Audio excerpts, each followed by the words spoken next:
오늘 하나님께서 저희에게 주신 말씀은 민수기 9장 15절부터 23절까지의 말씀입니다. 민수기 9장 15절부터 23절까지의 말씀, 제가 가지고 있는 성경으로 구약 성경 211페이지에 있습니다.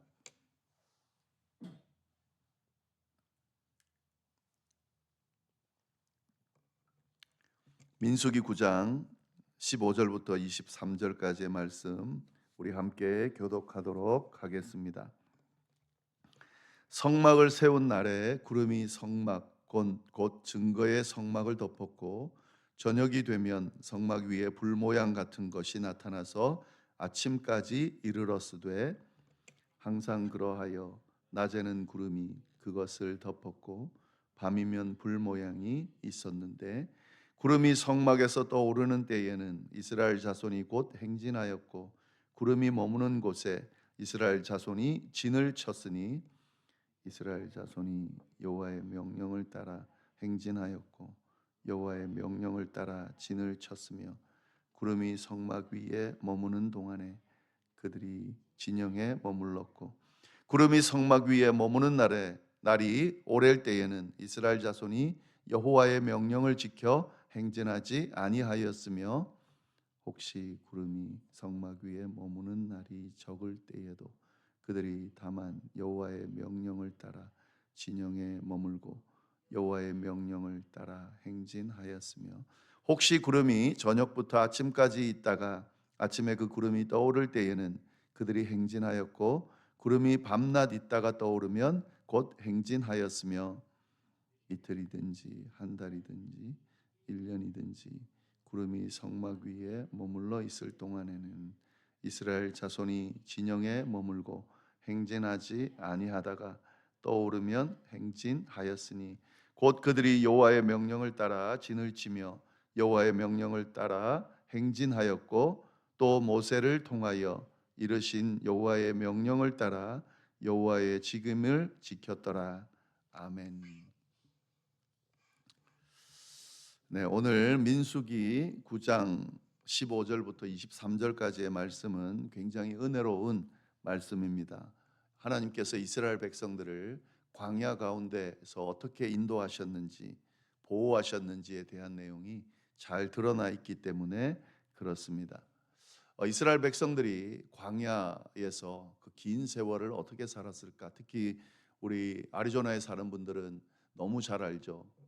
여기 날씨라든지 또 특별히 광야에서 지낸다고 하는 것이 그것도 그냥 여행을 가는 게 아니라 여기서 삶을 살아야 된다고 하는 것이 얼마나 힘든 일인지, 아니 힘든 정도가 아니죠.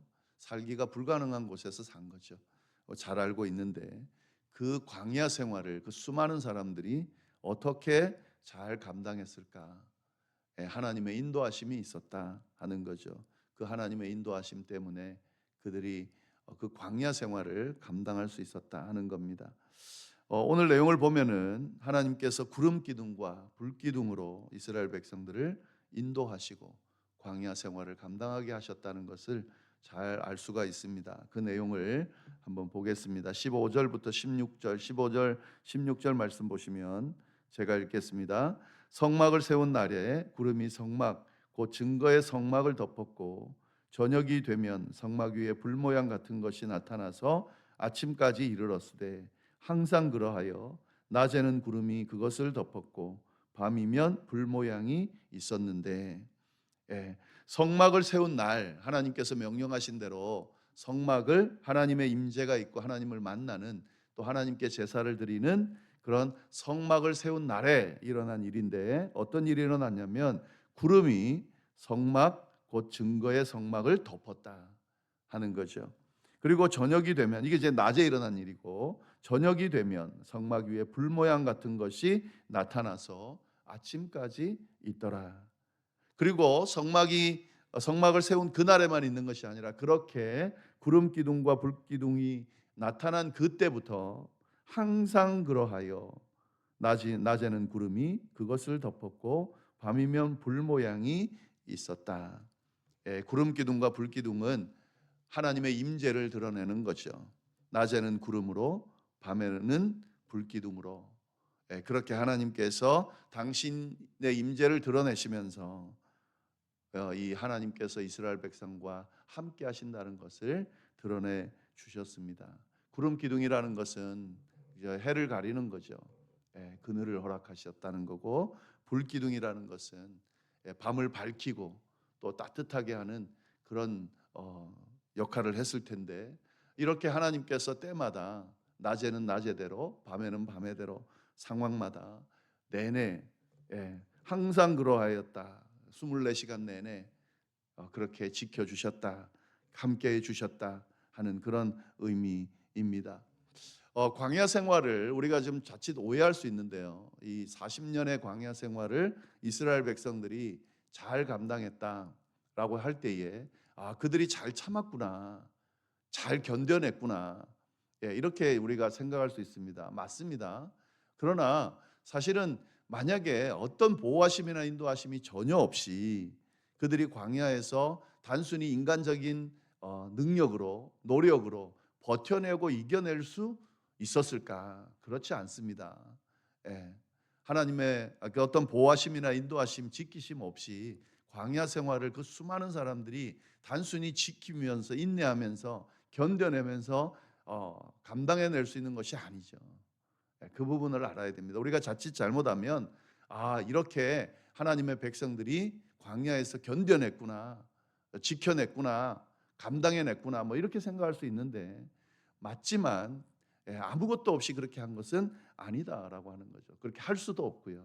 그렇기 때문에 우리가 오늘날의 이 광야 생활을 사는 동안 자칫 잘못하면 우리의 신앙 생활을 그냥 무작정 견뎌내고 버텨내고 참아내고 그렇게 해서 이겨내는 것으로 생각하는데, 성경은 절대 그렇게 이야기하지 않습니다. 그러면 그들이 어떻게 광야 생활을 이겨내고 감당해냈나? 하나님의 눈동자 같은 보호하심이 있었다는 거죠. 돌보심이 있었다는 거죠. 그리고 그 하나님의 돌보심과 보호하심 안에 머물 때에 그들이 광야에서 그 광야의 삶을 감당해내고 이겨내고 견뎌냈다 하는 겁니다. 오늘날도 마찬가지죠. 우리의 신앙생활 또 우리의 삶의 여정을 우리의 능력으로 감당할 수 있다면 사실 문제가 없겠죠. 항상 문제가 되는 이유는 우리가 감당해내기 힘들기 때문에, 감당할 수 없기 때문에 문제가 되는 거죠.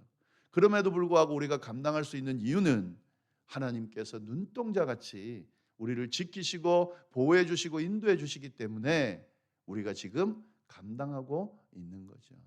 주님의 보호하심과 인도하심 아래 머물 때에 잘 감당할 수 있는 겁니다. 오늘 그 말씀을 이 내용을 통해서 우리에게 그렇게 알려주고 있습니다. 하나님은 어떤 상황에서도 우리를 지키시는 분이고 함께 계시는 분이고 떠나지 않는 분이다.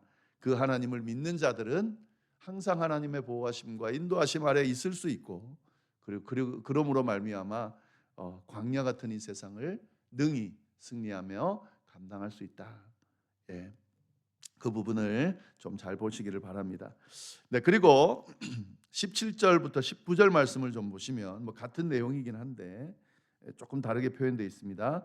구름이 성막에서 떠오르는 때에는 이스라엘 자손이 곧 행진하였고, 구름이 머무는 곳에 이스라엘 자손이 진을 쳤으니 이스라엘 자손이 여호와의 명령을 따라 행진하였고 여호와의 명령을 따라 진을 쳤으며, 구름이 성막 위에 머무는 동안에는 그들이 진영에 머물렀고, 구름이 성막 위에 머무는 날이 오랠 때에는 이스라엘 자손이 여호와의 명령을 지켜 행진하지 아니하였다.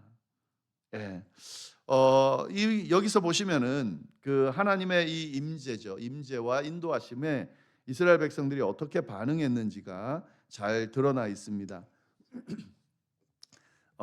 구름이 성막에서 떠오르는 때에는 이스라엘 백성이 곧 행진하였고, 구름이 머무는 곳에는 이스라엘 자손이 진을 쳤다.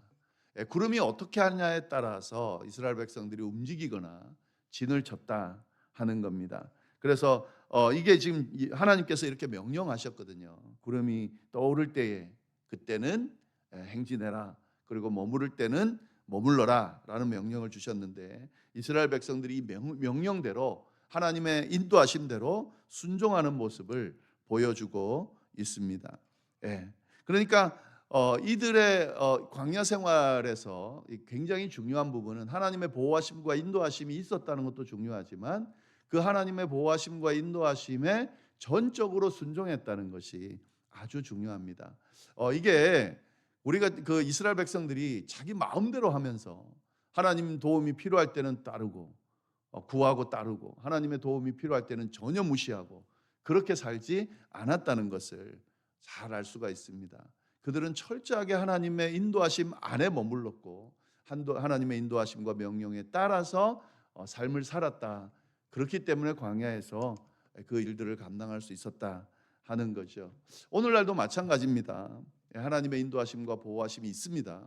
그 아래 머물 때에 그 보호하심과 인도하심으로 인해서 우리의 삶을 신앙생활을 잘할 수 있습니다. 특히 하나님의 뜻 안에 머물 때에 하나님의 인도하심 아래 머물 때에 하나님께서 함께 하심을 늘 인지할 때에 그때에 이런 은혜가 임한다라고 하는 사실을 우리가 기억할 필요가 있습니다. 신앙생활을 하면서 필요할 때는 하나님 열심히 찾아요. 그리고 자기가 필요 없을 때 도움이 별로 필요 없다고 생각할 때는 자기 마음대로 삽니다. 찾지 않습니다. 하나님의 존재가 있는지 없는지도 전혀 인식하지 않으면서 삽니다. 제가 목회하면서 가장 안타까운 부분은 이런 부분이죠. 어떤 일이 일어나거나 필요가 있거나 그런 사건이 일어나지 않았을 때 더 열심히 하나님을 찾고 더 열심히 하나님께 간구하고 하나님과 동행하고 하나님의 보호하심 아래 머물면 하나님께서 더 큰 은혜를 주실 텐데 꼭 그냥 평상시에는 하나님의 도움 필요 없을 때는 전혀 찾지 않다가 하나님의 도우심이 있을 때만 찾고 또 거꾸로 하나님의 도우심이 필요할 때는 열심히 찾다가 이제 필요 없어지면 언제 그랬냐는 듯이 그냥 마음대로 하나님의 존재를 인지하지 않고 그렇게 사는 분들이 있습니다. 참 안타깝죠. 신앙생활을 오래 했다는 분들 중에도 그런 분들이 의외로 많습니다. 그게 아니죠. 하나님의 뜻 안에 머물고 그 뜻에 늘 순종하는 삶을 살 때에 주님의 은혜가 늘 끊이지 않고 우리 안 가운데 머문다라고 하는 사실, 그것을 오늘 말씀을 통해서 우리가 잘 볼 수가 있습니다. 네, 그리고 20절부터 23절까지 쭉 보시면은 그렇게 하나님이 인도하시는데 이제 여기서 우리가 한 가지 주목해서 볼 부분이 있는데요. 20절부터 보시면 혹시 구름이 성막 위에 머무는 날이 적을 때에도 그들이 다만 여호와의 명령을 따라 진영에 머물고 여호와의 명령을 따라 행진하였으며 혹시 구름이 저녁부터 아침까지 있다가 아침에 그 구름이 떠오를 때에는 그들이 행진하였고 구름이 밤낮에 있다가 떠오르면 곧 행진하였으며 그 다음에 이틀이든지 한 달이든지 1년이든지 구름이 성막 위에 머물러 있을 동안에는 이스라엘 자손이 진영에 머물고 행진하지 아니하다가 떠오르면 행진하였으니 곧 그들이 여호와의 명령을 따라 진을 치며 여호와의 명령을 따라 행진하고 또 모세를 통하여 이르신 여호와의 명령을 따라 여호와의 직임을 지켰더라. 여기서 우리가 한 가지 뭘 볼 수 있냐면 하나님이 구름으로 이렇게 이스라엘 백성들을 머물게 하고 인도하시는데 그것이 패턴이 딱 정해져 있지 않더라 하는 거죠. 하나님의 인도 방식을 이야기하고 있습니다. 예측 가능한 방식으로 인도하시는 게 아니라 전혀 예측할 수 없는 방식으로 인도하고 계시다는 거죠. 때때로는 구름이 하루만 머물고 행진할 때도 있는 거예요. 그러면 얼마나 힘들겠어요. 인간 그 백성들 입장에서는 광야에서 이제 구름이 머무니까 잠시 진을 친다고 열심히 진을 치겠죠. 근데 진을 쳤는데 구름이 움직이는 거예요. 하루 만에. 그러면 어떻게 해야 됩니까? 쳤던 짐을 다시 다 싸서 움직여야 되는 거예요. 이거는 굉장히 피곤하게 만드는 그런 과정입니다. 근데 하나님이 이렇게 인도하시더라는 거죠. 또 어떨 때는 이틀, 또 어떨 때는 한 달, 심지어는 1년 동안 머물게도 하시더라는 거예요. 여러분 1년 동안 머문다는 걸 한번 생각해 보세요. 지금 가나안 땅으로 빨리 가야 되고 이 광야를 벗어나야 되는데 이 광야에서 그냥 정착하게 하듯이 머물게 하시더라는 거죠. 그게 또 이스라엘 백성들에게는 얼마나 불편하게 또 원망스러운 그런 과정이 진행되는 겁니까? 그런데 하나님께서 이런 패턴으로 진행하시지만 이스라엘 백성들은 어떻게 인도하든지 상관없이 하나님의 인도를 따랐다 하는 거죠. 하나님의 뜻을 순종한다는 것은 바로 이런 겁니다. 하나님의 뜻이 때로는 명확하게 드러나서 그것을 바로바로 순종할 수 있는 때가 있고, 또 때로는 하나님의 뜻이 뭔지를 전혀 알 수 없어서 기다려야 되는 때가 있습니다. 그리고 내가 원하는 어떤 그런 기간이나 그런 어떤 시기나 그런 상황들은 빨리 해결되기를 바라는 그런 때가 있습니다. 그러나 하나님의 때는 그런 때가 아니고 더 기다려라. 더 무르익을 때까지. 그 뜻이 뭔지는 모르지만 하나님의 뜻이 있을 때가 있습니다. 그럴 때는 또 기다려야 되는 거죠. 예. 그리고 좀 더 안식하고 싶고 좀 더 머물고 싶지만 또 움직이라고 할 때가 있습니다. 예. 나는 이걸 원하는데 하나님이 그걸 그렇게 원하지 않을 때가 있습니다. 이럴 때 내 생각대로 하나님의 뜻이 뭐든 나는 상관없이 그냥 내 마음대로 할래. 그건 절대로 하나님의 백성이 아니고, 또 이 광야에서 하나님의 인도하심 따라 살면서 그 광야 생활을 견뎌내고 이겨낼 수 있는 방법이 아니라는 거죠. 예. 하나님께서 어떻게 인도하시든지 그 뜻을 잘 물으면서 명확할 때는 또 빨리 움직이라 할 때는 빨리 움직이고, 열심히 하라고 할 때는 하고, 근데 내 마음과 상관없이 지금은 할 때라고 그러면 또 그 일을 감당하고, 그리고 더 하고 싶어도 더 막 뭔가를 하고 싶어도 하나님이 기다리라 그러면 기다리는 거죠. 막 그게 진행이 안 된다고 해가지고 막 분내하고, 그건 하나님을 대적하는 거랑 사실 똑같은 거죠. 하나님의 뜻을 대적하는 거랑 똑같은 거죠. 예. 하나님께서 당신의 뜻에 따라 움직이십니다. 그 하나님의 섭리를 인정하지 않으면요, 그러면 신앙생활 절대로 할 수 없고 하나님 제대로 믿을 수가 없어요. 하나님의 섭리 가운데 있다. 하나님은 모든 것을 아시고 이 천지 만물을 운행하시는 분이다라고 하는 믿음이 있다면, 우리 앞에 일어나는 모든 사건들이나 일들이 하나님께서 절대로 그냥 멍하니 버려두지는 않으시고 계신다는 걸 믿는 거고, 그러면 믿고 기다리면서 기도하면서 그렇게 하나님의 뜻 안에 머물 수 있죠. 이걸 무시하면 자꾸 인간의 생각, 인간의 뜻, 인간의 시기, 그리고 그것이 이루어지지 않은 하나님을 마치 이걸 모르는 사람, 존재인 것처럼, 이런 걸 해결할 수 없는 능력이 없는 존재인 것처럼 막 입 밖으로 내뱉고 그렇게 반응하는 경우가 많이 있습니다. 굉장히 위험한 거예요. 사실은 신앙생활 하는 분들의 입장에서는. 그 모습을 보여주고 있습니다. 그들이 때로는 자기네들이 원하지 않는 그런 시기로 잠시 머물다가 갈 때도 순종하고, 때로 오래 머물랄 때도 순종하면서 그렇게 하나님의 뜻 안에서 머물렀기 때문에 그들이 40년의 세월을 그 광야에서 사실은 고생했지만 고생 같지 않은, 도리어 하나님의 인도하심과 보호하심과 함께하심을 경험하면서 그들의 삶이 영적으로 육적으로 복되고 은혜로운 그런 삶을 살 수 있었다 하는 거죠. 오늘 우리도 이렇게 살아야, 이 하나님의 뜻 안에 머물면서 살아야 이들이 광야에서 그 삶을 잘 견뎌낸 것처럼 광야 같은 우리의 삶도 하나님의 은혜 가운데 인도하심 가운데 잘 견뎌내고 이겨낼 수 있다. 오늘 말씀을 잘 기억하시기를 바랍니다. 기도하겠습니다. 하나님 아버지, 참으로 감사합니다. 귀한 말씀 주심에 감사하고 또 이 말씀을 통하여 우리의 삶을 돌아볼 수 있도록 인도하시니 감사합니다. 늘 함께 하시는 하나님, 절대 떠나지 않으시는 하나님, 우리를 돌보시고 인도하시는 하나님, 그 하나님의 존재를 인정하고 그 하나님의 존재를 기억하고 그 하나님의 뜻을 따르며 주님의 인도하심과 보호하심 안에 머물므로 광야 같은 세상이지만 주님 주시는 은혜와 축복으로 가득 찬 그런 삶으로 살아가는 저희가 될 수 있도록 주여 인도하여 주옵소서. 때로는 우리가 원하지 않는, 때로는 우리의 뜻과 다른 그런 인도하심이 있을 때에도 깊이 묵상하면서 주님의 뜻이 어디에 있는지를 물으며 주님의 뜻을 쫓아가는 우리의 삶이 될 수 있도록 주여 역사하여 주옵소서. 이어서 드리는 개인의 기도와 중보의 기도 위에도 함께하여 주시기를 간절히 바라고 살아계신 예수님의 이름으로 기도드립니다. 아멘.